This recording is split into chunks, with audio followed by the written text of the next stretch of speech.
to summarize and explore data interactively. It's a lot harder to explain a pivot table than to show you how one works, so let's take a look. Here we have a worksheet that contains a large set of sales data for a business that sells specialty chocolate to retailers.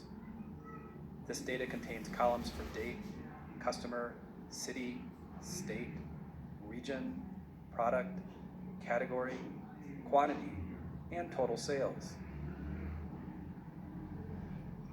You can see that there are a lot of rows, almost 3,000 rows total, each representing an order for one kind of chocolate to one customer.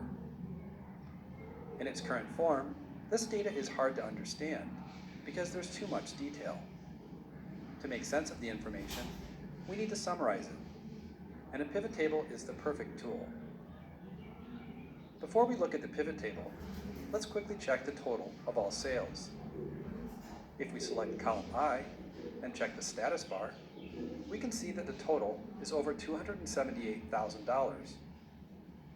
On the pivot table sheet, we see a simple pivot table that currently shows only the total of all sales.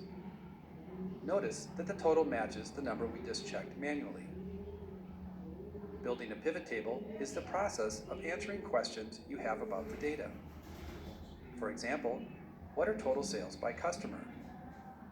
With just one click, we can instantly subtotal by customer. What are total sales by city?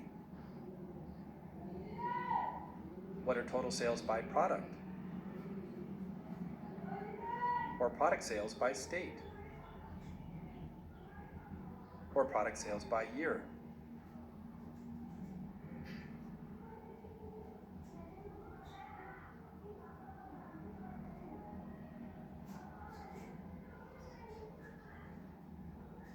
Or perhaps we only want to see sales for the top 5 best-selling products.